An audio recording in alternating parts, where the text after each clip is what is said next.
सुनो तहार चढ़ल जवानी बाबे कब बोले तार मार के तो भी बोतल बाबे कुछ निहार मांगे ना बाड़ा जब झूल जाए चाम जब झूल जाए चाम किस भाई गई गाल पांजा ना बाले नु केहू पूछो ये ना होई होई ना देखी भाई किस गुदा मौका के भूआ लड़का बा कहता कि सुनो अरे हमारा से रखले बारू अरे जानू जे मिले सा आया रहे ने पढ़ल जा अल्लाह भगवान ले सा जब ये आगल बढ़ तनी हमनी के आई हमरा अखिलेश भैया हालांकि ई ठीक लागत नहीं है घर जीवन का माने जब दोनों निकल बावे तो दोनों भाई का एक समान देखे के चाहिए हां आई हमरा दुरु बेको हां बेस लोग शैतान छली आई देखी अखिलेश भैया यहाँ के नाम का पड़ी कैलाश जी बड़ी बड़ी पुरस्कार देहने यहाँ के जे नाम है कैलाश हां कोहे के का बा अन की हमारा से रखले बारू ए स्वीटी अरे जानू जे दिल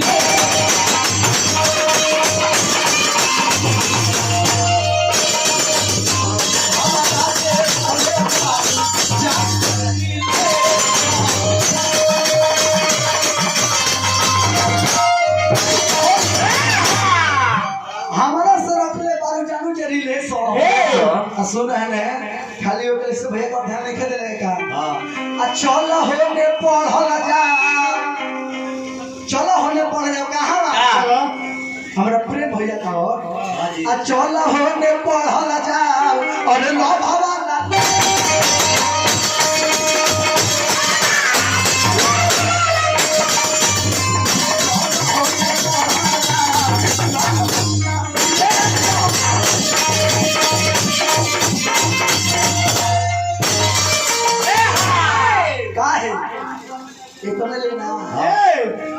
चलो होने पढ़ जाओ लव वाला ले सो अरे हमरा के हो इससे तू पागल ना बताओ हमरा के हो इससे ना बताओ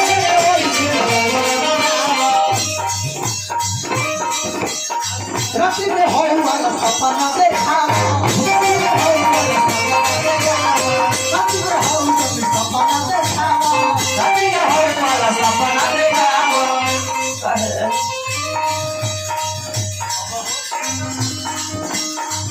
चलो नदी में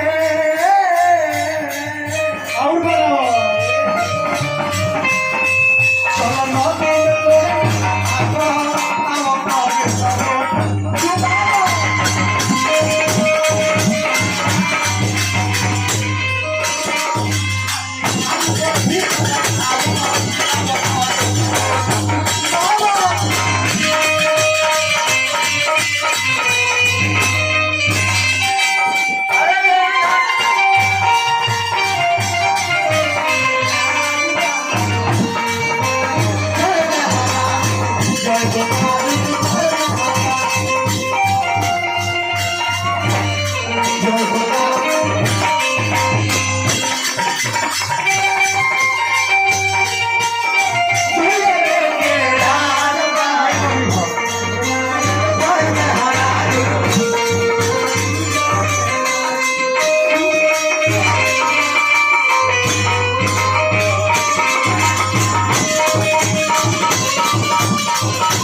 छोड़ दिया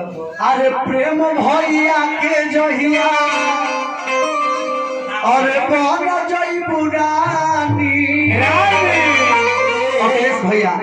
अखिलेश भैया आ वही दिन से अखिलेश संगे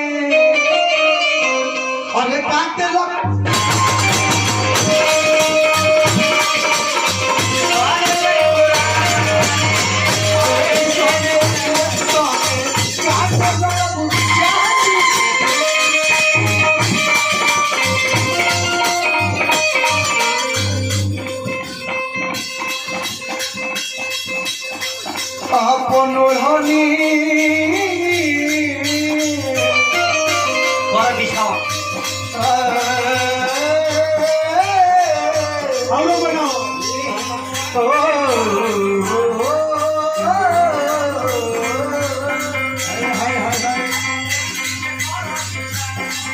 अपन हरी के गाल बिछावा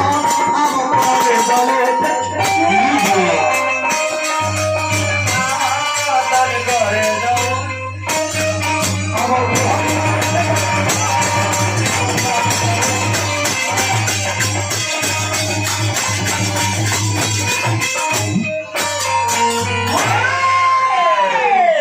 हालांकि सिटी जी 2 मिनट खाली करेंगे ICT हम अखिलेश भाई तो चेंज दे दियो ICT अब तू अब जाए आवासी